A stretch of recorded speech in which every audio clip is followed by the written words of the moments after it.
Hey, music lovers, Sara J here. Looking for an inclusive space where you can connect with fellow fans, deep dive into your favorite music, and be a part of something special? Well, look no further. Join us on Patreon, where music and community come together. Get exclusive content, behind the scenes access, and a place to geek out over the artists you love, plus explore music you haven't heard yet. Come hang out with us. Patreon.com/DATC Media Company. That's patreon.com/DATC Media Company. See you there. A member of the DATC Media family.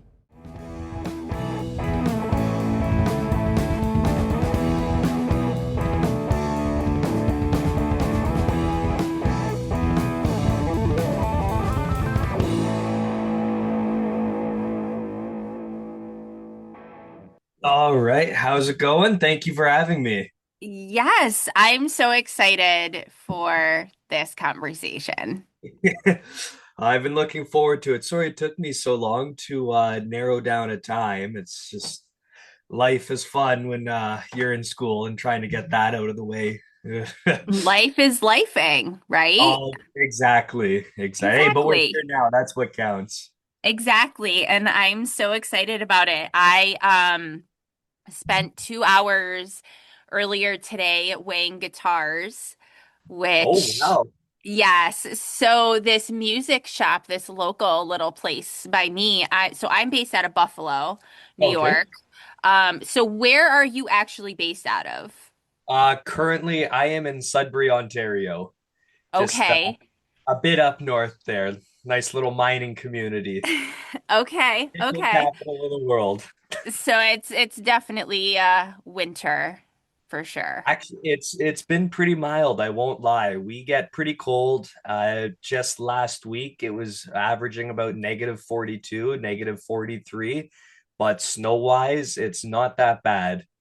All So right. you can't win them all. I'd rather the snow than the cold. Trust me, it's not fun trying to start my truck in the morning. Yeah, well, we've been getting both here in Buffalo this year. Like just this past couple weeks earlier in January, they actually had to close the schools because it was cold. Jeez. Yeah, so we're getting that. We're getting like all the fun snow and the super cold ass weather. So it's like, But I'm sure that didn't interrupt the Bills playing at all, though. oh, of course not. Of Oh, course. I mean, what can I say? I'm a Patriots fan myself, so this is my weekend. I'm looking forward to that. My oldest is a Patriots fan, so it was always a fun time in the house when he still lived at Oh, home. He's older now, so yeah, it was always, well, little best of luck to him because we're definitely taking another ring home this weekend. so fun. Um, so first of all, I got a little sidetracked by all of your art, like Oh, behind you, all of your posters just hanging up and all your stuff. Like this is oh gonna yeah, be well, such a fun music nerd conversation. oh, I'm Gonna looking be great. forward to it. Yeah, there's definitely well, it's everything from I've got John Coltrane beside me to a lot of movie posters. I'm also a horror movie buff, so it's kind of Okay. my little horror area and Kiss as well. Throw that into the mix. I love that.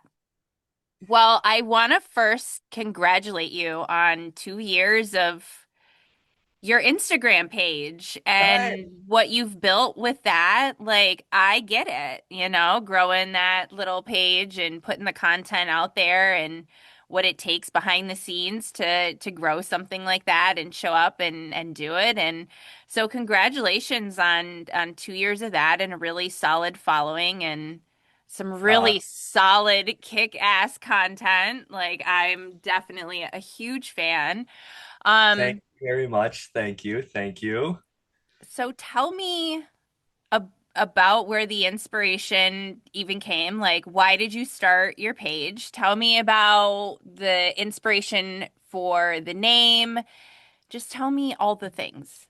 Well, all right. How did I know this was going to come up at some point?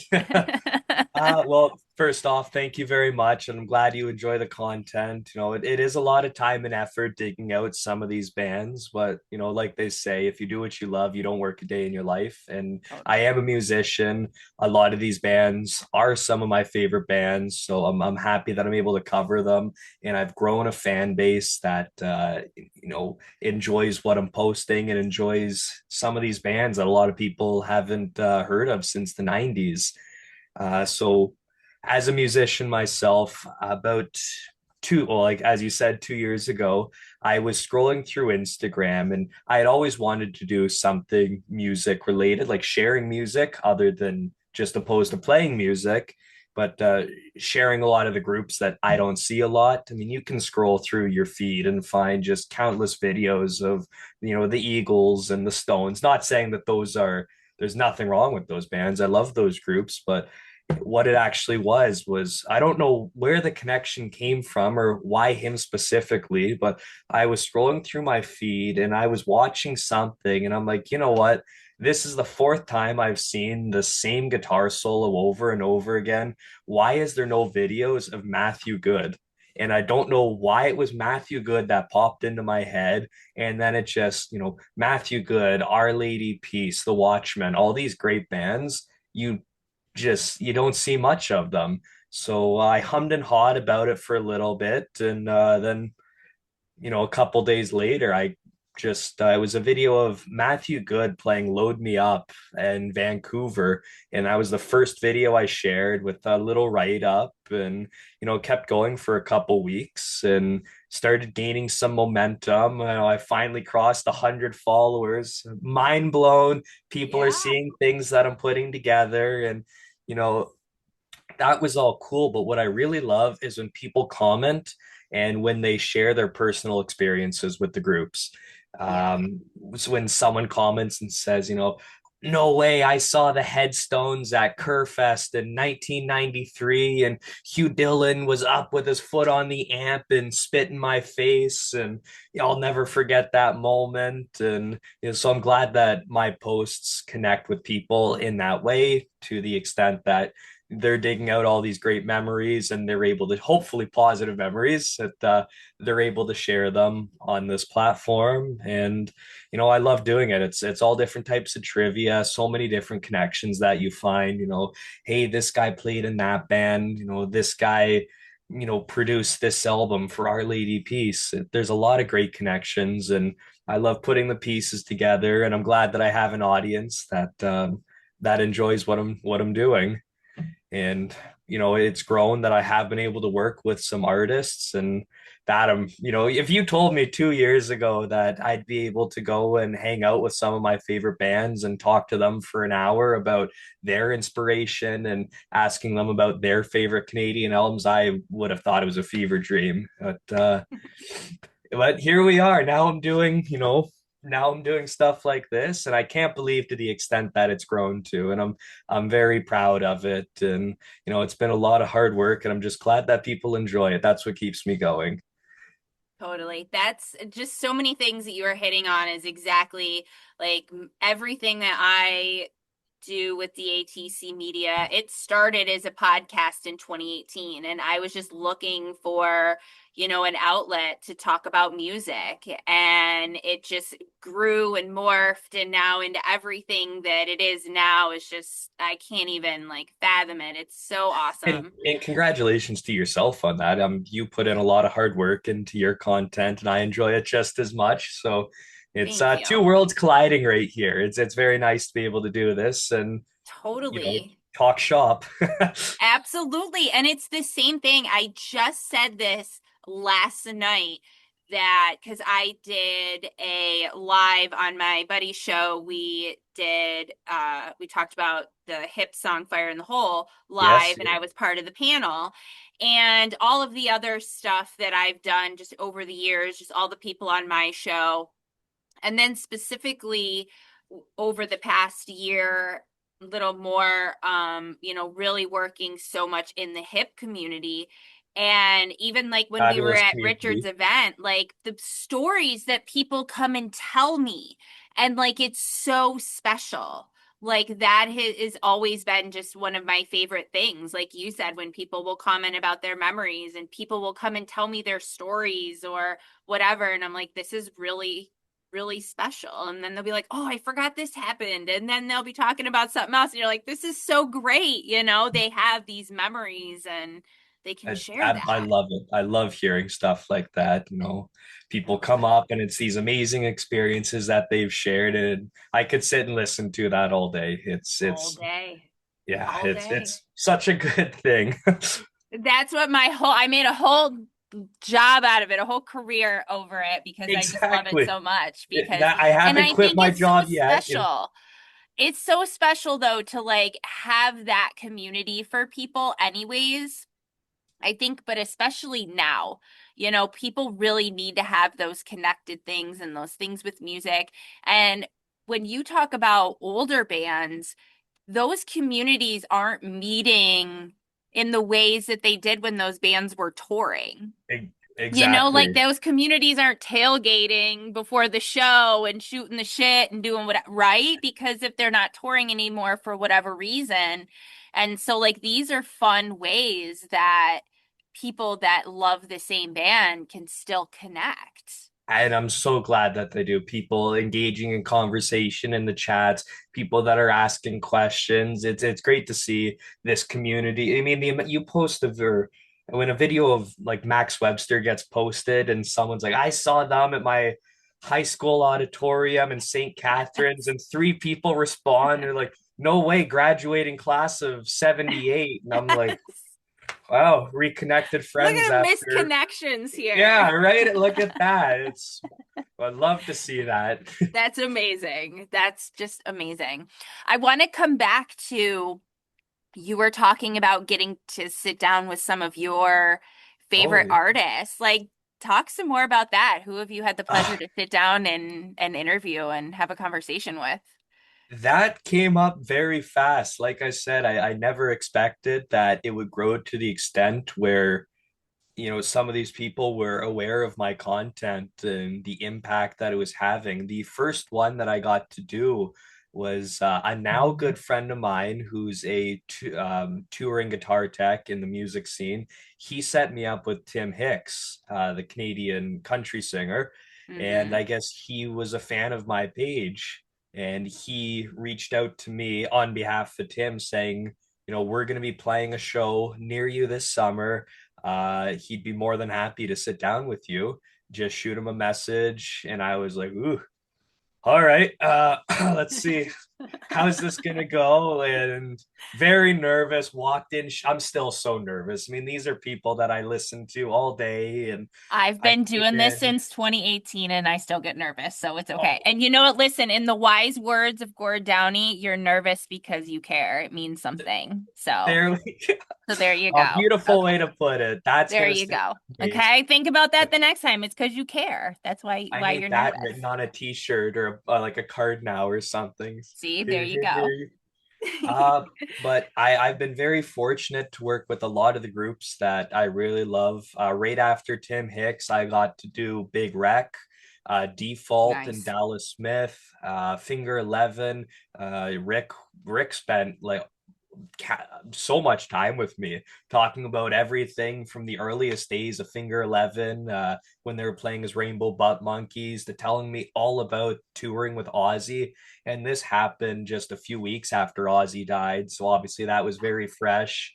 And he talked like they got to do a big run in 2003, I believe, with Ozzy.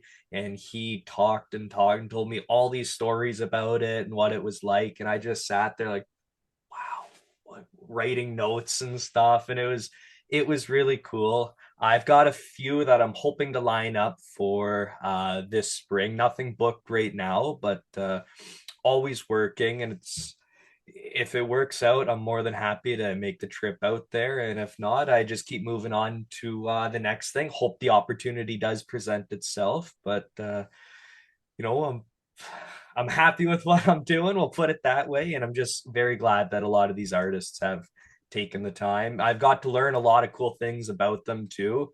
A I lot of bet. cool facts, a lot of off-camera stuff. Some, I bet. now that the camera's not rolling, can I ask this actual question? And I've gotten to hear some pretty cool things, which that means a lot too. For So sure. It does. It does. yeah, That's very cool. that's So definitely one of the who's bonuses. Oh, definitely. So who's on your bucket list? Dream big. Oh, geez. Okay. Wow. Oh. Uh, it's kind of an ongoing joke with my mom, who's a big supporter of stuff. Shout out to her, always liking and commenting and Hell yeah, uh mom. messaging me right away, like check your spelling, because I am not very good at I grammar. love So this. Go, mom. Yes. yeah, right. Thank you. Oh, she'll love this. Mom to mom. uh, I see you. I love this. a big ongoing joke is me getting Anne Murray. That would be Oh, amazing. that would be. I don't think that one's gonna happen, but that's an ongoing joke. But I mean, obviously, dream big, Rush. If I Yeah. mean, I walk around every day wearing a Rush jacket. If I ever got to do anything with Rush, that would be that's it. I'm retiring, folks. I could no longer exceed my level of excitement and happiness, but it's possible. I mean, they are out of retirement, but that would be it. If I got Rush, I Do could you go have no. plans to see Rush on this tour that they announced? Personally, I would love to. My bank account says otherwise. Um, taking out a second mortgage isn't high on my list right now, but it also is Rush. I don't know if there'll be another opportunity. So, That's one of the many, many things I love about being from Buffalo. I mean, I was born and raised in North Carolina because my dad was in the military, but okay, my mom is born and raised in Buffalo. So we were okay. always coming, up here anyways. And it's so great to live where we do because we were able to get all of that Canadian entertainment, whether it was music, television, movies. Like, it's so great that I have these memories of all these things. That was one of the questions I had for you, was being based out of Buffalo. What was your outlet for Canadian music like? I mean, there's countless stories of CFNY, the radio station in Toronto, that was actually broadcasting, and people in Buffalo being able to pick it up, and that was exposure for a lot of these Canadian bands. Like the Spoons and Rough Trade in the 80s, getting exposure into upstate New York was through CFNY broadcasting atop of the CN Tower. So, what was your exposure like with a lot of these Canadian bands? Um, Mine was at the time, now it's 103.3 The Edge. Okay. And at the time, I think it was called, like in the 90s, I think it was called The Fox, Okay. maybe. Okay. And that All right. was like the alternative radio station. And so that's where they were playing a lot of that. And so we were just listening to that because I was into, whatever else was happening at that time, anyways. And then they would just mix it in there. And then because there was so much free music things in Buffalo back then. Okay. And you would be able to just go to these different spots and buy cheap ass beer and just go see music for free. It was amazing. And a lot Oh, of times, like the Canadian bands would either be the bands or they would be like the bands with the other bands. And so then we would see them because of that, okay. and it would Right just be on. like these weird kind of like random things that you would pick up. And then because I actually graduated from Niagara Falls High School, so we lived like the Rainbow Bridge is like right there. So, and where I live, there's three bridges. Like I Yeah. can Yeah. pick one of three. It's very easy for me to get to Canada in like 10 minutes. Yeah. Which is really Well, you're nice. always welcome. Yeah. Trust me, I'm gonna be there on Saturday. I'm going to see the Strictly Hip on at the Horseshoe. Oh, So right on. Right on. I'm there like at least once a month. I love Canada. Amazing venue. Beautiful venue. Iconic I'm venue. I'm so excited to see them there again. It's such a cool spot. It really is. I Well, love that spot. enjoy that. Sorry to cut Well, you off there. they're doing a birthday party tomorrow night for Gord. So we're doing a Okay. show. Yeah, like I'm super excited. I've been selling merch for them and stuff too, so that's really fun. Just like Oh, I do right all the on. things. I do all the Yeah. things. Um, so we would always walk over the bridge because drinking age was 19, right? And so we would walk over the bridge and go and shenanigans and do all the things. And my boyfriend was 2 years older than me. I was 17 and he was 19. Yeah. And so, he was listening to all the music and doing all the things. And so just kind of all those different things melded together. And doing a lot of like my own research with these bands, like as I've gotten older, a lot of them played like the radio station would sponsor like acoustic shows at, Okay. Right. local music store when they would still do that, when there were music stores In around. stores. Yeah, of course. Yeah, and there was a lot of those, and just being this border town really helped because people just were into it. And so it was a great spot for these bands to play because people were into it. So Do you yeah. remember any of these bands off by name? Any that you can recall seeing at those in those early days, the bar scenes? I do remember seeing Our Lady Peace, like I was Ooh. into them for a little while, and they had this thing here, and it was different because I think there was an Edge Fest up north, but Yep. we had an Edge Fest here that they Okay. did in Buffalo. And like Our Lady Peace was at one, Tea Party was at one. I really like them a lot too. Trying to think. They would do like those kind of things too. Like, and it was just like a day festival. It wasn't, you didn't camp, you didn't like Yeah. whatever. It was just like a cool like day thing. And I was probably in like 10th or 11th grade, like 2002, because I graduated Oh, in '04. So, I mean, that was a lot of fun. You'd go for the whole day and just have music and smoke joints, and your absorb parents all didn't these. know where you were because you didn't have a cell phone Exactly. yet.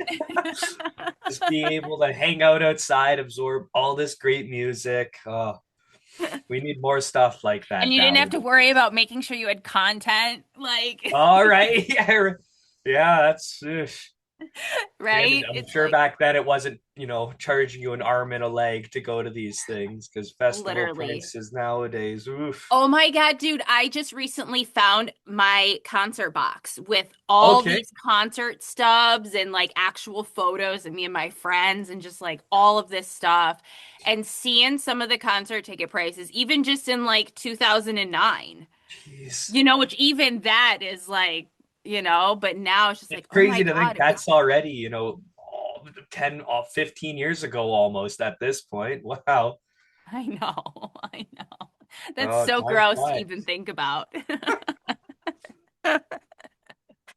Oh, oof. Hey, but I'm sure it was a nice trip down memory lane for Oh you. my God, it was fantastic. There was just so many great shows that I had forgot I'd seen too. Like there were a lot of shows in there. I was like, oh, I did go to That's that. right. I Yeah, did I see remember this now. band. Yeah. Oh. So tell me about this CanCon playlist that you have on Spotify.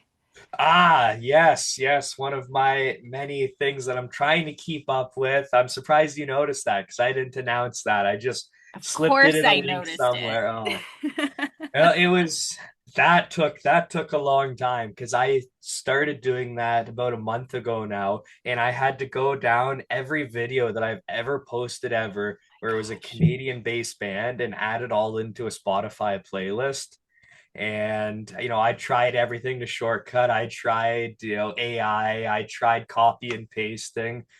Nothing was working, so I had to sit there, type out or look through every post, find the song, try and find a live version of it, add it into a playlist. About a month later, I finally got about halfway through, and I'm like, oh my God. Sitting there for hours at night, adding it all together. And then it's also one of those things that kind of gets neglected. It's not updated as frequently as it should be. And I am working on the Apple Music version for all my Apple Music friends out there, but that we crossed 1,000 posts. So to go through and look at every single post and try to add that not to just one playlist, but now a second playlist on Apple Music, that's a little tedious. It's The definitely takes daunting up. task. Yes, but I'm up for it. It's going slowly. It's but it's coming together. So you can be on the lookout for that for the Apple Music people out there. But I just wanted a way outside of the posts for people that enjoy the groups and the artists that I share, a way for them to be able to listen to it, on their own at the cottage, driving, in the house. Figured Spotify is a great way to share even more of this music, is to put it together in one big playlist. And of course, working on other things too that haven't been shared publicly, but some of the greatest live hits by Canadian bands, like songs recorded live. Oh yeah. The Ultimate Cottage playlist, I'm looking to have that out for the spring, just as cottage season rolls around. Largely hip, not gonna lie, because who Of doesn't course, love the because it's hip sitting cottage at the music. cottage? I mean, come on now. That is the ideal cottage Quintessential. plan. Absolutely, absolutely. But it's one of the projects that I've been working on, and I'm surprised you noticed that, because I didn't post about it saying check out here, click Of the link course I below. noticed. I was Oh. looking around, seeing what you got going on. And there is actually a really easy way. Once you build your Spotify playlist, you Yep. can do very easily convert it to Apple. You Oh. don't have to manually do the work twice. Oh. Well, Yeah. that's good to know. Yep. So just focus on your Spotify playlist, and when you're Yep. ready, if you don't figure it out yourself and you need, just like let me know if you need help. Oh, Like for if you sure. I don't like appreciate it. Google it and figure it out yourself, like I can help you because I've done that. Like I've done playlists for like episodes with guests. And Yep. then yeah. So once you build one, then you can convert it and that way you don't have to, yeah. Look at that. The more I know, it just saved me quite a few hours. But I no, I'm really got glad you. you noticed that. Someone obviously did their research, but thanks for checking that out. And hope you've been listening to your favorite Canadian artist as much as I am. It's great. I got into just very, very little of it. I played like first two songs, so I'm excited to get into it. So I'm glad I found it. Oh, of course. Great weekend activity right there. Take a trip down Totally. Canada way. Totally. I'll put it on when I'm driving up to Toronto on Saturday. Be so perfect. Perfect. Perfect soundtrack. Perfect. Time it out with all the landmarks too. And like, hey, there's Lakeside Park. So perfect. So tell me about the name of your page, CanCon A. I mean, come on. It's Okay, so perfect. that's another one, and I can't believe I'm going to say this publicly. I actually don't like the name, and I've tried to Really? change it multiple times, but I don't really want to rebrand. I Yeah. struggled for so long with that when I was first putting together the page. Like, what am I going to call myself? I didn't want something cheesy, like, the best of Canadian music or something like that. I wanted to be known as, there are so many other great pages that I follow that have fantastic names, and they're all based around Canadian content, not music, more landmarks, Canadian history. And they have these great names, so simple, but it's right to the point. And what kept coming back to me was CanCon, which goes back to our CRTC guidelines. Hmm. 30%, and I think it's changed now, but 30 to 35% of all material played on radio here in Canada has to be by a Canadian artist or produced in Canada, to cover our Canadian content guidelines. This was put out in the late 70s, early 80s, I believe, to really, keep Canadian music in Canada. And Hmm. it was the Canadian content guidelines. So CanCon, that's what it was abbreviated as, and it just kept coming back to me. CanCon, but I don't. Well, now it's stuck with me. Now I like it. There's a chance I've got a tattoo somewhere that says CanCon, branded on me, but I don't know. It's a bit too late to change the name, but I think it's made quite an impact for itself, and it has grown on me. It really expresses Canadian content.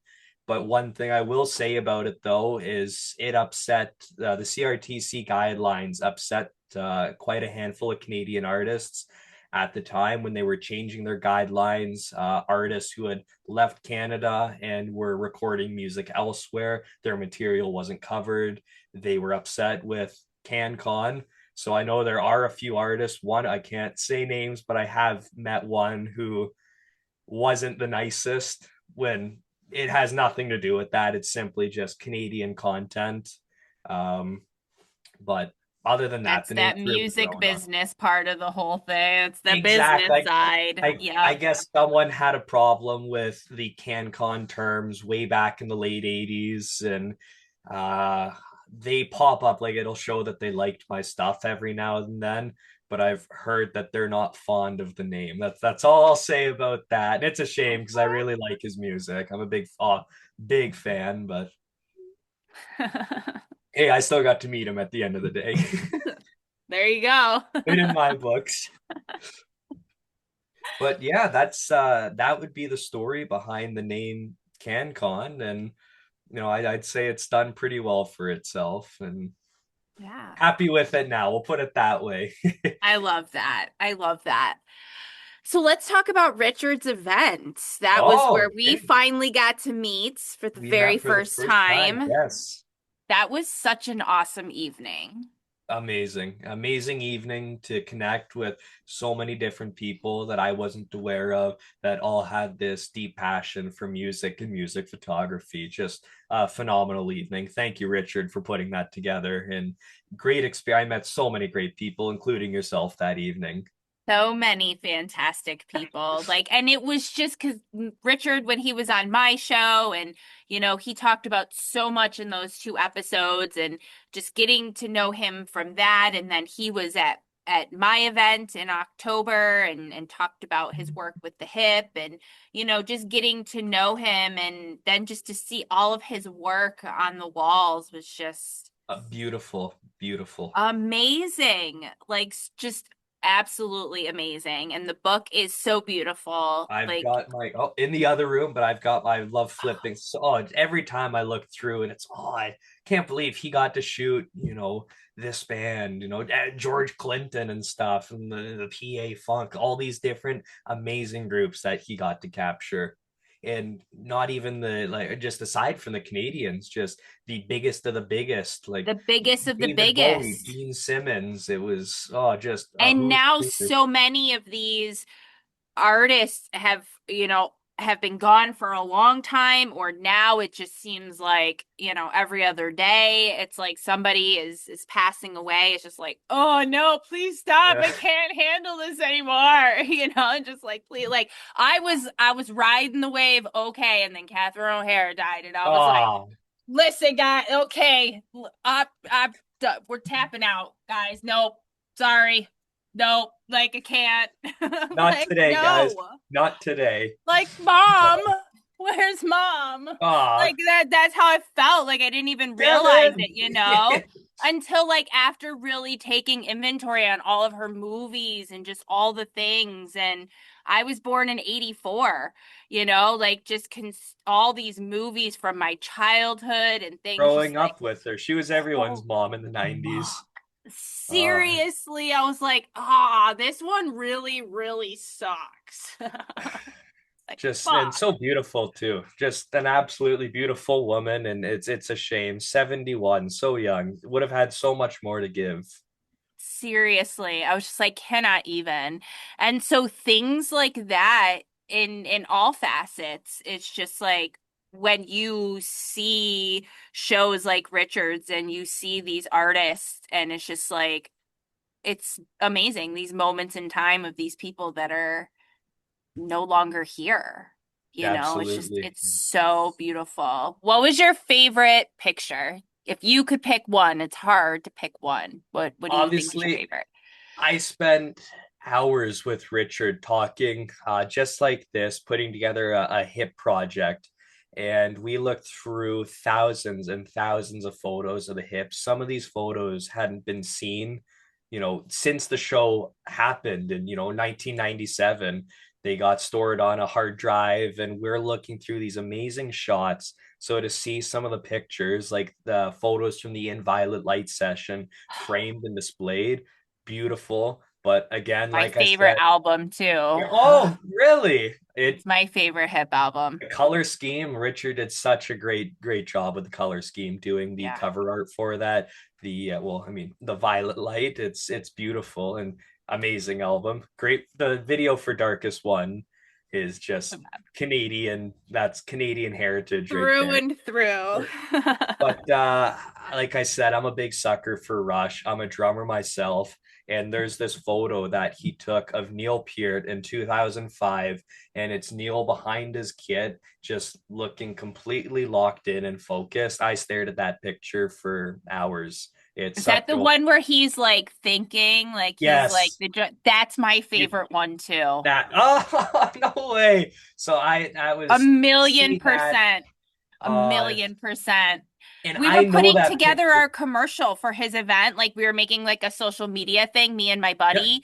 And so we were going through Richard's pictures to like pick which ones to do for social. I'm like, we have to use this one of Neil. Oh, I'm like, amazing choice. absolutely. Like, oh my God. So yeah, I get it. A It's plus just, choice on that one. I can you had just known that picture. imagine what's going on in that brain? Just a genius, an absolute genius. And he did such a phenomenal job capturing that in that photo, where you can tell he's contemplating and he's in his literally in his own zone at his drum He's kit. in his And laboratory. the professor at work, exactly. So Yeah. kudos to Richard for capturing that moment. And I had known that picture prior to meeting Richard, and to find out that that was a picture that he took was like, what Yeah. are you? What? That's one of my favorite pictures ever. And to find out that you are the one that is, round of applause for you. That is one of my favorite pictures ever. It's very well done. Yeah. Richard has just got something special because anybody can take a picture, but he captures the energy of a moment. And like, how in the hell do you capture the energy of a moment and make it last forever in this picture? It's Exactly. like, it's not the picture. There is literally the energy of the moment. And somehow he captured it and held it Like forever. like every song tells a story, every picture tells a story. It's and especially the fact that it's live. I don't know about you, but if you've tried to take a picture at a live concert, Yep. it does not come out good. This So is why I have photographers for my media company because I've tried to do it and I don't have it. And I don't have the patience. I don't have the eye. I don't want to edit them. Like, that is not my deal. But I have my media company and I can allow other people that it is their thing. Like, Richard and I have talked about doing some things together with shows that he does. And, yeah. just you guys love it, then you do it and I'll be the outlet. That's just not for me. And part of it is because it's not, it's like trying to take a picture of the moon on your phone. It Oh, doesn't look the way it looks. Like when I'm exactly. doing it, it does not look right. So, It's a lot of hard work and effort that goes into that, I can imagine. And he's done a phenomenal job capturing some of the greatest moments in rock music. It's again, kudos to him. Some amazing pictures he had on display and in his book as well. And always love flipping through that. it's a gorgeous book. Ready for volume 2. I can't wait. I've heard he's working on Me something. too. I'm excited. I can't wait. So in that vein, talking about, all the music, what music did you grow up listening to? What was the foundation of music like for you? Growing up, I was exposed to everything from obviously rock to lots of Canadian groups. Still so local. You turn on any radio station, and there's such a focus on Canadian artists. So a lot of that, but everything from country to, I mean, my mom's Polish, so it was a lot of ABBA and a lot of Euro dance and stuff as well growing up. So I still love everything. Not a big fan of hip hop, will say that, but you'll catch me listening to everything from rock to EDM. I still bust out. I play accordion, so I still bust out I the love Bobby that. Vinton. Yeah, right. But my first draw connection to music was my dad was a big fan of Blue Rodeo, Okay. very big fan of Blue Rodeo. So that was constant growing up, as well as his favorite band was Rush. So he always had Exit Stage Left in his station wagon. And I swear that thing was stuck in there, as well as another big one. And I was glad that I got to meet the guys after a show and just talk to them for 2 minutes and say, hey, this album means a lot to me. But Sounding a Mosaic by Bedouin Soundclash, that album Okay. was on constant rotation. And I got to see them up here in Sudbury a few summers back, and I got to talk to Jay and Eon and just say, hey, everyone in Canada knows the song "When the Night Feels My Song." I mean, that was I think it went number two, but Photograph by Nickelback kept it out of number one. But that's just a staple of Canadian music. And I got to go and just say, hey, that entire album was a massive part of my childhood.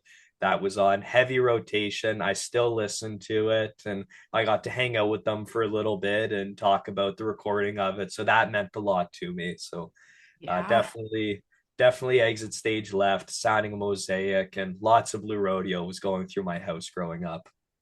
I love that. When was your first concert? Oh, that was the other one. I was the world's biggest Kiss fan growing up. I was a massive. I was Gene Simmons for Halloween. I had the Kiss lunchbox going to school. It was yeah. Every kid went to school in the 2000s with a Kiss lunchbox. That was the cool thing. That's how you made friends. But the first concert that I went to was Kiss and Motley Crue. At the time, it was Molson Amphitheater in Toronto, and I would have been 9 maybe. So Nice. that was yeah, that was a core memory for me. I was still small enough that I had to stand on the seat to see. So and thank you to my dad for taking that. My mom was not happy that my dad took their 9-year-old son to see Motley Crue. That was not very high on their list of things to expose me to at that age, but here we are now. I think you seem like you turned out okay. I I'd like to think so. At the time, maybe it was a little concerning, but Kiss was that's what I was there for. I was kind of oblivious to everything else that was going on around me. It was just Kiss, Kiss, Kiss. That was the Yeah. main focus. So that was definitely a core experience for me. Was Oh, yeah. like the pyrotechnics, the fire breathing. Tommy Lee was still doing his roller coaster drum kit. Like it was a circus, literally. Yeah, literally. Yeah, that's amazing. What was the first CD you bought with your own money when you were The like ready to go and buy it? What was the first thing? the first CD that I bought was the Beatles' "Please Please Me," and then the first album that I bought on vinyl was Kiss Alive and Journey Departure. I bought the two of them together not long after. Okay. It's yeah, and that was I got into vinyl too at a young age, and we had a like a small. This was before vinyl really took off again. Growing up in Barrie, just about an hour north of Toronto, we had a small record store, and believe it or not, used vinyl was still priced at like $7 at the time, not 29.99 like it is now. But yeah, I went in Yep. and bought Kiss Alive with the original program inside and a copy of That's Departure by amazing. Journey, and still have them both. Still sit in heavy rotation. That's amazing. So what, going off of now your vinyl thing, this is interesting. So what would you say? I have two questions for you on that. Yeah, of course. What is like your most like prized vinyl that you have? Oof. I've got a couple signed albums. One of them's not Okay. mine. It was Skid Row when they were still opening for Guns N' Roses. They did an in-store meet and greet in '89 at Sam the Record Man in Toronto. And my dad was there and got a copy of Skid Row's debut album, and it's signed by the entire band. And inside is still the flyer from Sam the Record Man, like the old type print, advertised and in store, a big opening, one night only opening for Guns N' Roses. So that's sitting in a frame. Other than that, big Bare Naked Ladies fan. So when they did the reissue of Gordon, that's one of my favorite albums of all time. Had to get a copy of that. Ah, my mind's a blank thinking Those are about it. two really solid answers. Those are two Yeah. very solid answers. Okay. Okay. So, what about your holy grail, like that you would love to own on vinyl and it hasn't happened yet? Um. Like Oof. your That's white whale, I guess is the is that like the right that term, I that's one thing suppose? is Yeah. I don't like buying online. I like to actually go and flip through until I find these. And I finally found a copy of it, but it was for the longest time. My White Whale was I'm a massive fan of the band. I think The Last Waltz is the greatest event in music history. And Totally. it's not in great shape, but I found a copy of The Last Waltz. Oh, So that's amazing. and that was just, if you asked me that 2 months ago, I would have said The Last Waltz. I just found it before Christmas. So What a technically, perfect time, right, too. exact. Now I gotta think of something else. But one cool That's thing that I amazing. do have is a bunch of picture discs. I don't recall what station it was, but they issued a number of on-air radio interviews that they did pressed on picture discs, and it was all from the late 80s. So I've got Ozzy picture discs, who Ozzy, Wasp, Warrant, lots of hair metal stuff, Cowboy Junkies, but they're all picture discs that were pressed in Toronto, and it's on air interviews. So those are pretty cool. I've got about 10 of them that were passed down to me. How did those Yeah. get passed down to you from your dad? Yeah, I think those were actually my mom's, I'm pretty That's sure. cool. Yeah, so those are pretty cool to have in the collection, but there's a handful, and it's the biggest of, Aussie, and then, like Cowboy Junkies, the most Canadian group ever at the time. Like, Totally. so those are pretty cool. I've listened to them once, but playing them distorts the image that's pressed onto the vinyl itself, so Yeah. they more just kind of sit in the sleeves right now. What a cool, fun little thing to have in your collection, though. Yeah, for sure. So, besides obviously your first concert being a core live music memory, because no 9-year-old will ever forget, that spectacle for sure. It reminds me of like the episode of The Simpsons when they Oh, take Bart and Milhouse to go see like Spinal Tap, I think it yes. is. And it's like the whole thing. It's just like, as you're talking about this, and that's all I could think of was Bart and Milhouse at Spinal Tap. It was like the same age. Oh, Um, come on, March. I went to plenty of concerts in my day, and it never affected my hearing, and it's just the tinnitus ringing in his ears. Yeah, I could go on so many Simpson quotes. Like, I'm just the biggest Simpsons nerd. I love it. it's so, and I love how I immediately, oh, I know exactly what you're You knew talking about. exactly what I meant, too. That was fantastic. Amazing. So tell me some more about some live music memories. Some I very could go memorable on. moments of live music for you. I could go on all day about that. Of course, Rush. I did get to see them once because I'm only 22, so to be That's what able I to, thought. I had said that I thought you were 24, so I wasn't far off. uh, I was like, he's young. I'm mature at least.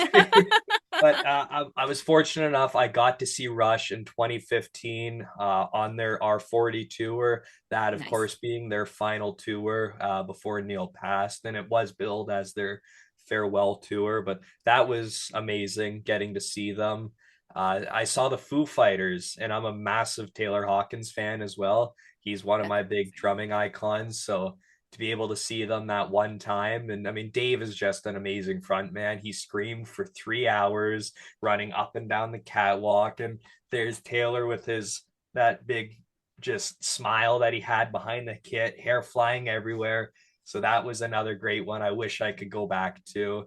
And then I'm a big fan of club shows when you can be, push your way right up to the front and stuff, and really feel like you're a part of the band. So many great bands I've seen in small venues. One of my favorite groups, the Trues. Anytime they pass through town, I'm right there. I'll get tickets. Big Wreck, of course. I'm a massive fan, and because of the music stuff that I do, I've been able to interact with them for a few times. And every time I walk into a room and Ian Thornley's there, I'm like, oh boy, like, all right, calm down. You know, it's we're not worthy. It's one of those types of things. But But you yeah, those, never want that to go away. Like exactly. I always want to feel like that because that's what is that there's the passionate piece of it, you know. I always still, you still be cool, but also have that moment where you're like, oh my God. Yeah, I think it's more at the point now where I walk into the room, they're like, "Oh my God, not this guy again." Because I'm gonna sit there and like pick his brain and be like, "So in 2007, when you were recording this guitar, I'm just such a big nerd when it comes to that." And It's but okay. hey, I do the I'm same thing. passionate about You're what like I do. Michael Scott, just like, Yeah, right, exactly. Like, tell me all the wow. things. Little hearts are coming off of you. Please talk to me for hours. And they're like, dude, I want to go have a beer, man. Like, but no, I mean, I love live music. Absolutely love Yeah. it. Any chance I get to go to a concert, I mean, I'll go out every weekend to my local bar and catch great local musicians. One thing I do like is Sudbury, where I am now, has a fantastic local music scene. There's all different types of bars just focused on artists and musicians. It's great. So being That's able to go awesome. out in a city that promotes live music is really nice. It's nice in that you have so many spots to go and see music too. What do you have on your calendar, live music wise, coming up? Okay. So things are starting to pick up for me. Tomorrow, I am off to see Tesla. Nice. Yeah, got to get my hair fixed up for that one. Oh um, yes. Tesla, Sam Roberts band, early next week, I think. And then nothing for a couple weeks. The Trues are coming through town with the guys from the Glorious Sons. A few of the members have a new project and they're opening for the Trues. So I'm hoping to weasel my way in to go and, you know, so guys, what do you have to share about the new project? And then this summer is just filled with shows. There's so many great shows coming my way. Well, Toronto, I guess that's four almost 5 hours from me, but I was we've got gonna these ask two how huge. far it was from you. Uh about 4.5 hours, but I'm Okay. used to the yeah, it's nice because my parents still live just outside of Toronto, so I don't have to, go to hotels and stuff. I can, Mom, I'm crashing on the couch again. So, Nice. but That's really nice. we've there's a lot of shows this summer. I've been fighting. Yesterday morning, I was fighting to get Alexis on Fire tickets because they're doing their Crisis 20th anniversary tour with two shows in Toronto. So I was on fighting to get pit tickets. So I'm looking forward to that one. Nice. And There's nothing like that getting ticket anxiety in the whole all world. right. There's nothing like it. Just like nobody talk to me. I'm not responsible for anything I say to you in the next 10 minutes. Oh, Like, well, I was at work too, so I'm like, okay, now's a good time to go sneak out to my car. Yeah. but But you got him, and that's what matters. that is what Matt. What about yourself? What's on your radar for the summer Well, or coming summer up? is kind of like I'm really just play by ear right now, just kind of waiting to see what opens up. I have two shows this weekend coming up. Um, and then I've just been doing a bunch of stuff with the Strictly Hip a lot here because they play so much locally and it's just a fun time for sure.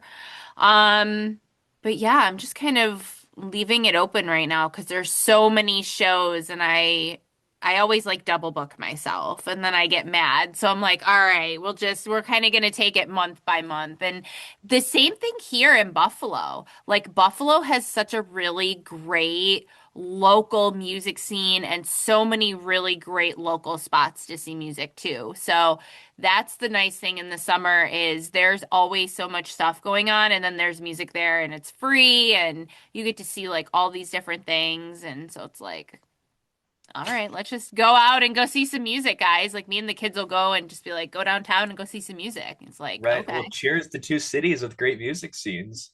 Seriously. Like, and even now, after the whole like pandemic shit, like to still have places, these small places that have survived and are still able to draw in bands and people and like that's important for sure. And that's what I like is go out and see that local groups here in town are still able to pack, 40, 50 people and do it like that. That's impressive for That's a lot of a local people. group. It really is, You know, when and you think about it, is like if 50 people were standing in front of me listening to me talking, I'd be all like, oh, a little exactly nervous, you know, like, oh, okay, hi, everybody looking at local me. celebrity, exactly. Exactly. Totally. We have a Totally. great bar up here in town and a little piece of Canadian trivia behind it. It's called the Townhouse Tavern, and the building itself is got to be over 100 years old. It's right beside our big CNCP rail track, and it used to serve as the bar for the switch track. So for all Okay. the train crew would get off, and then we're going back 100 years now and go to the tavern, and it's still operating the Townhouse Tavern, and it's not only the same bar that Stompin' Tom Connors wrote Sudbury Saturday Night at while doing his residency. It's also the same bar that Nickelback got their first signed their first major contract at. Roadrunner Records actually flew into Sudbury, saw them at this bar, and that's after the show they signed their first major contract at that very bar. So a lot of people walk by and flip it off and curse it, and that's the bar I that came want your from take on this Nickelback. for a minute. Let's talk about Nickelback for a second because so many people do shit on them. Like, what's your take on this? Talk to me about Nickelback. I love Nickelback. I am pro Nickelback all the way. Growing up in Southern Ontario as a hockey kid, there was no 6 a.m. morning complete without driving to hockey practice with Dark Horse on CD, cranked in the car as loud as it can go. That was a staple of kids growing up in Canada was Nickelback on your way to hockey practice. Then into the change room, I don't care what people say, Nickelback is a great band. Okay, I love this. I love this stance on it because I don't have an opinion formed on my own basis because I haven't spent the time in their catalog. Fair Like enough. that's my answer to it. Like I don't have a an opinion based on my own merit because I haven't spent the time. And it's a very interesting thing to me to the point where there is such like this disdain and like the butt of a Absolutely. joke and like the whole thing is like, okay, well maybe their radio hits aren't what I would like. And there's a lot of stuff that's not radio hits, but it's just so interesting to me how there's this like across the board, like This they're just the love butt to of the hate joke. Nickelback and Yeah. give a Canadian's perspective of it. I think it's just one of those things that started as a trend and just became hip. It was people walk you bring up Nickelback, like Nickelback sucks, and they have no reason to hate Nickelback. It was just a Yeah. trendy thing to do. It was I mean, that band has sold over 50 million albums. If everyone on earth hates Nickelback, where are all these albums Yeah, going? who's So somebody's buying something somewhere. yeah, you tell me that you say Nickelback sucks and you want to tell me you're not getting in your car and singing along to Photograph on the car ride home when no one's looking. I don't believe you. I mean, that's a staple of Canadian culture is Nickelback. I mean, they just such a wide catalog of music that's still played on radio up here daily. It's unbelievable. I mean, just massive catalog of so many great songs. So I am pro Nickelback 100%. And they're one of the bands that I haven't seen and I would travel to see. Unfortunately, their touring schedule's a little all over the place, but I would travel to go see Nickelback. I really want to see them. Okay. Yeah, I mean that's the thing that I always came to the conclusion of it was is that, not only is it probably just kind of, everybody's jumping on the joke, but how many people that are saying that have actually spent more than how can you name more than two songs? Yeah, Okay, exactly. like, and you can't name the two that were on you can't name the ones that were on the radio, though. That's if you can name two songs that were not on the radio, then maybe we'll have this conversation. But, I think people just love to hate Nickelback. I think that's I just a think that's what trend, it is. but It's such an they interesting thing to me, though. Like, and it's I come across it far and few between people that do actually hate Nickelback, and then you don't find them bopping their heads to burn it to the ground or whatever. It's like I knew it. I knew it. You're a Nickelback fan, but my answer is I just don't know that much about their catalog. I haven't I spent say enough you time got to in it. check it out, and you'll be pro Nickelback. I think you should send me some stuff. Works for me, I think you absolutely. should you should send me what you think would get Convert me you to a interested. Nickelback Yeah. fan. Yeah. That's I think it's time I do some more Nickelback on the page. I don't get it. I don't cover a lot of Nickelback, and I think tomorrow is going to be a Nickelback day. So Okay. my All right. followers can thank you for that. I love this. I love this. So, if you were stranded on a desert island and you could only take one album with you, what would it be? One album, so that's hard. I thought you were going to give me three, but one album.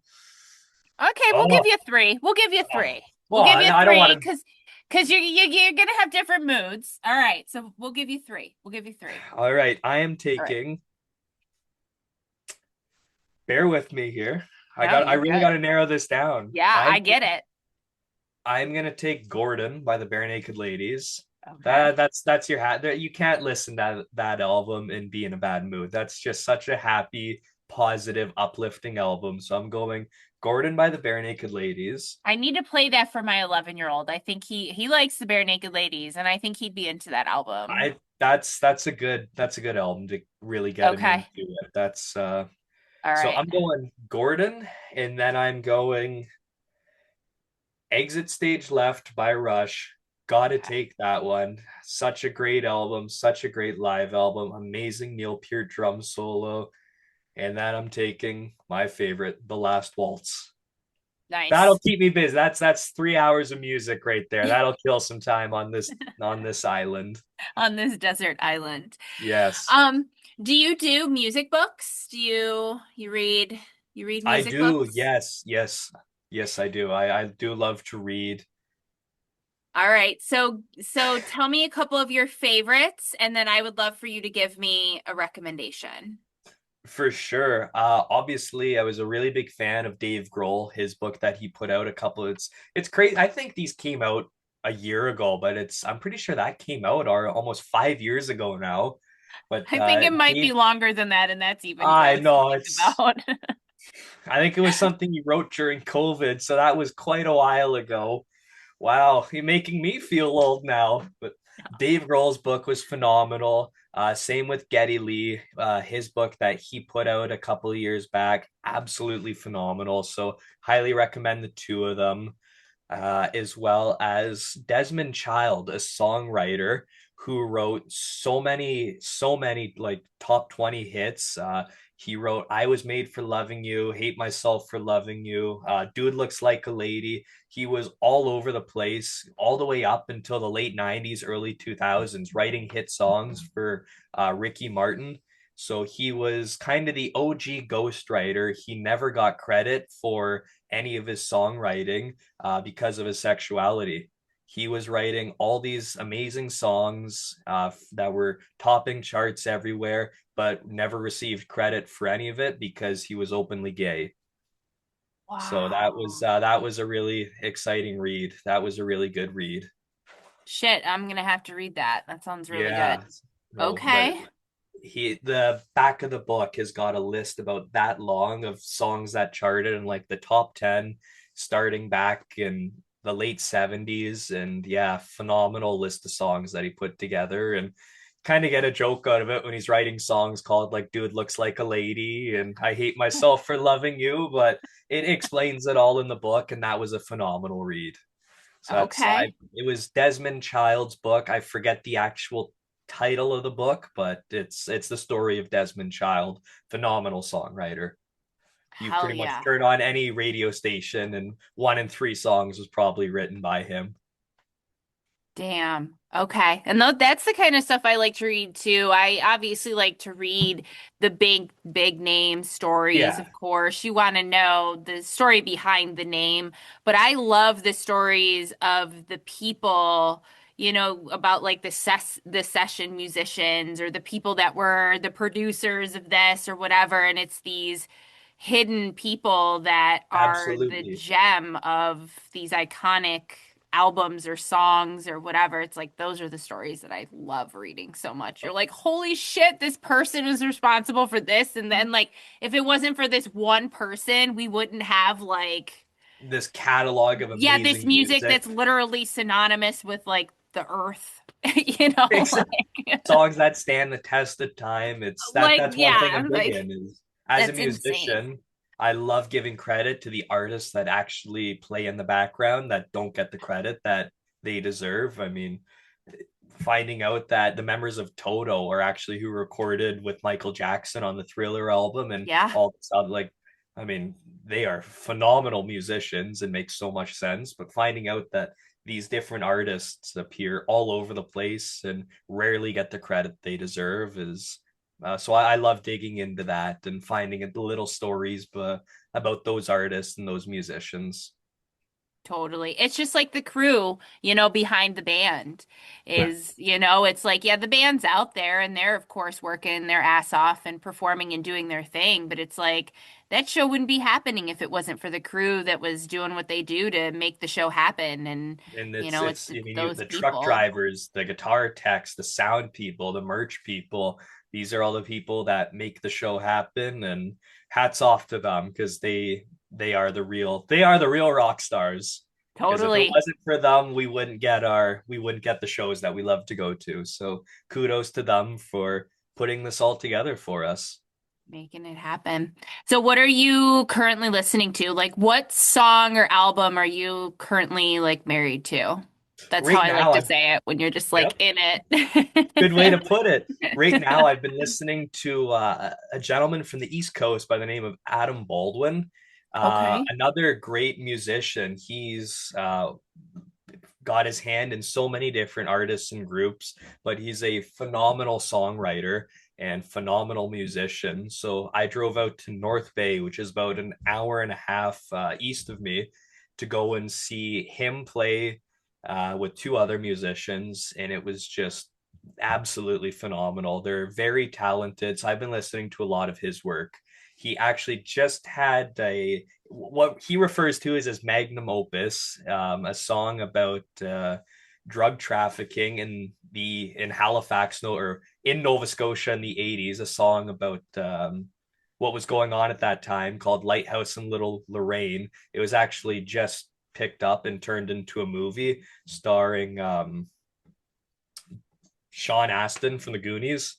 So Okay. yeah, and I think it's set for release this May, so I'm looking forward to that. I had the chance to talk to him afterwards and just ask if he was willing to ever do something, and he was up for it. So I'm looking forward to that. Hopefully, I can put something together in the near future, aiming towards around the time the movie comes out. But he's phenomenal. He just put out a live EP with two songs on it. The song "Ballad of a Burning Man," which it just turns into this almost 9 minute jam on fiddle and guitar and just Oh yeah. beautiful. And then a cover of April Wine's Say Hello. Just I've been listening to that quite a bit. I pop my headphones in at work and I've been listening. It's just so well done, just such an array of instruments. And it was recorded out in Halifax. And two of my friends were actually at the show at the Lighthouse where it was recorded. It's the name of a little club out there, the Lighthouse in Halifax. So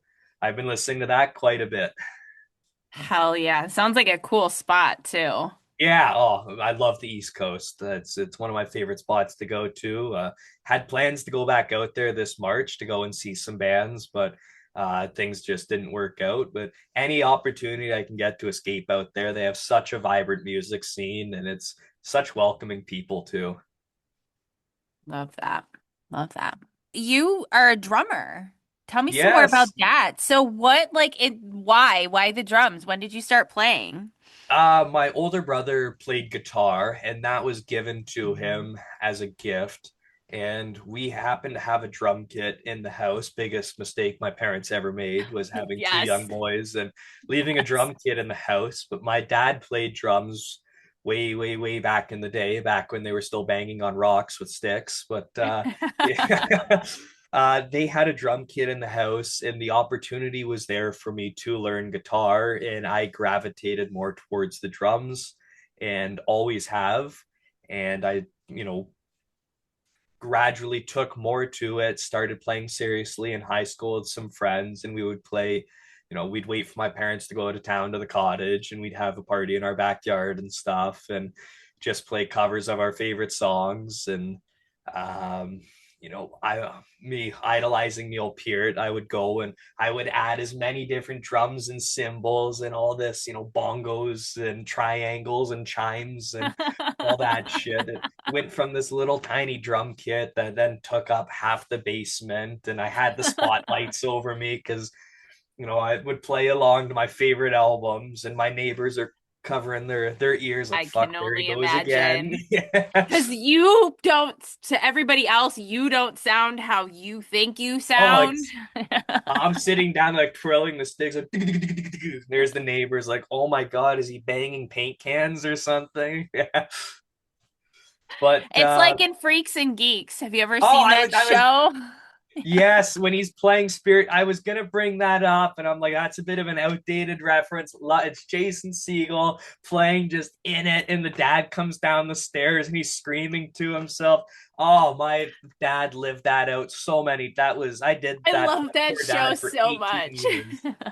That is literally the fog machine going and stuff, and Once he you just started talking about the lights, I was like, oh my God, dude. yeah, no, that was I did that every day to my dad for about 18 years. I sat down there pretending I was Neil Peart, and in my headphones, I'm right there on stage, and the poor guy is like, does he not know how to count to four down there? What the hell's going on?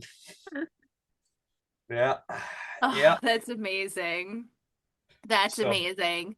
So are you still playing on the regular? Like, do you have a band? Is that like something you're doing, or is it just lifing right now? like where I live right now, I it's just not ideal.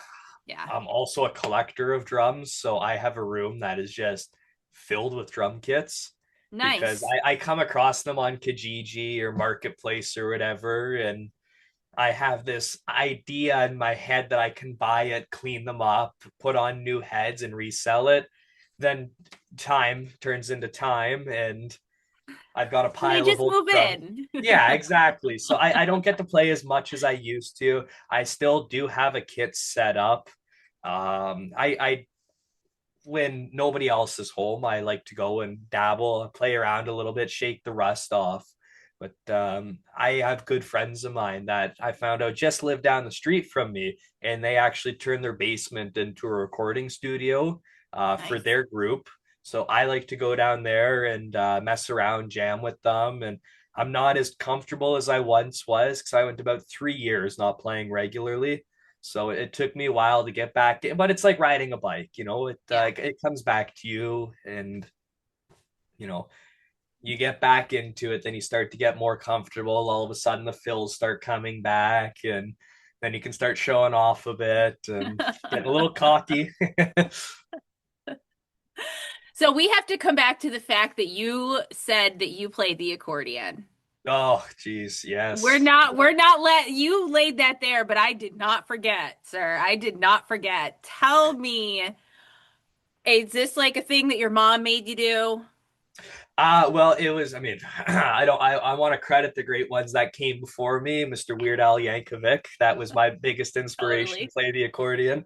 No, Totally. it was I've dabbled any instrument I could get my hands on. It was I've always wanted to learn how to play.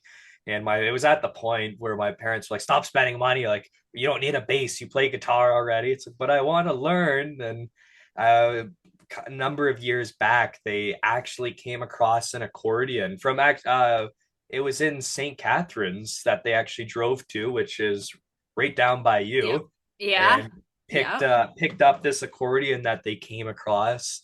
And from what I can find, it is from Germany in the mid 30s. That's when it was made. And this thing is old as old can get. Like the bevels on it when you're playing, it's like, oof, it's gonna fall apart in my hand. So very delicate with it. But yes, I did learn. I did learn a bunch of stuff, just your basic pa pa, your polka standards. But Yeah. I just imagine the expression on my face when maybe I was 18, 17 or 18 at the time, and it's Christmas morning and I got an accordion for Christmas. That's There's no happier kid on earth that moment. Yeah, it's Well, I mean, it is such a ladies' magnet. You know what I mean? Forget being a guitar player. I mean, oh, the accordion player in the band is getting all the ladies. So trust me, yeah, the girls were all over me in high school. Hey, you want to come over and watch me play the accordion? Yeah, yeah, it was may as well. Yeah, it was that was something, but I'm glad I got it. Really glad it's a lot yeah. of fun, and I learned that, and then I try to get into the stuff that I was more into, trying to play like Dropkick Murphys and stuff, and that's all a lot of speed, a lot of finger work, and I'm holding this thing that's close to 100 years old, and it's like It's maybe not this. made for that. Yeah, no, maybe I'll just stick with Bobby Vinton. Yeah, this is gonna fall apart in my hands, but Well, your mom being Polish, I'm sure she appreciated it. yes, yes. So I can't argue on that sense, and she's glad that she was able to do that for me. But uh, I'd like to think that it was because of that heritage that was passed, that me learning the accordion, that being passed down to me. But to be honest, it's because of Weird Al. But I mean, really, how cool is it to have an instrument that is from Germany in that time period? Oh, it's unbelievable. Like the Craftsmanship. story, if Oh, you could, if it could talk, the exactly. Like story that it would be able to tell, the things that and it's like lived the through. craftsmanship that's put into it, the inlays and the bevels, it's unbelievable how I mean it's not like anything you'd find now, but it's a beautiful instrument. It's Uh, doesn't sound the best, obviously being as old as it is, but hey, I had to learn somehow. That's amazing. Is there But anything that you don't play that you want to learn?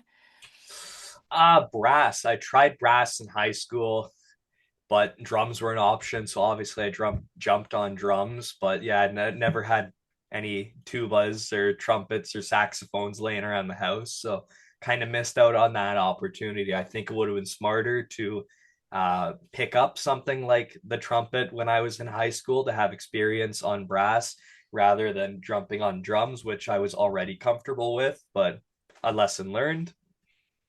Yeah. Yeah. Do you think it's something you'll pick up later in life, maybe? Probably not. No, I mean, don't want to say never, but I It's mean, different when you're an adult. It's different to try to exactly. learn something like that for And a lot of reasons, for a lot I of think it's a reasons. lot more common for me to go somewhere and there's a guitar sitting there and I can bust out a few chords rather than, hey, where do you guys keep the trombone? I think at that point you would just travel with your own. Yeah, right. That's like, oh boy, here comes that guy with the trumpet. But then again, never say never. Who knows? There's maybe I'll have the free time and I'll want to learn something. I mean, I was in a music store about 2 years ago now. They had a banjo on sale, and I looked at it and said, "Not happening." I came in for a pair of drumsticks. Sure enough, got in my car, turned around, came back, and bought myself a banjo one afternoon. I sat down for about 3 months, just noodling away on the banjo. That's amazing. I love that. Yeah, yeah. So definitely drawn towards music. Don't know what it Yeah. is, but something keeps calling me back. Doesn't know what, or I don't know what it is, but yeah. Is that what your plan is to do in the future? You said you're only 22, so you're young, and you mentioned being in school still. And so what is your plan if you have one? Is it going to Well, be something in music? believe it or not, I'm actually in school for welding right now. So Okay. pretty yeah, pretty opposite end of the spectrum there from music to welding, but uh I'd like to Welding pays good though, it so does. That's kind of it's a safety net. It's a fallback. yeah, it's So not a I'd bad like plan. have that in my back pocket. Yeah. Yeah, I mean the trades are always in demand. I'd like to finish my program, and then I'd like to take some time and really focus and pursue music. Um, More so what I'm doing now. I think my shot of being a musician is probably not looking too good right now, seeing as I don't even have a band or anything. But I'd like to focus more so on what I'm doing, expand my content, get more into YouTube, and just expand on a larger platform, get myself out there and my content a lot more out there, and see what happens. I mean, like I said earlier, in the 2 years I've been doing this now, the opportunities that have been presented to me are phenomenal. Like I astronomical to a certain proportion.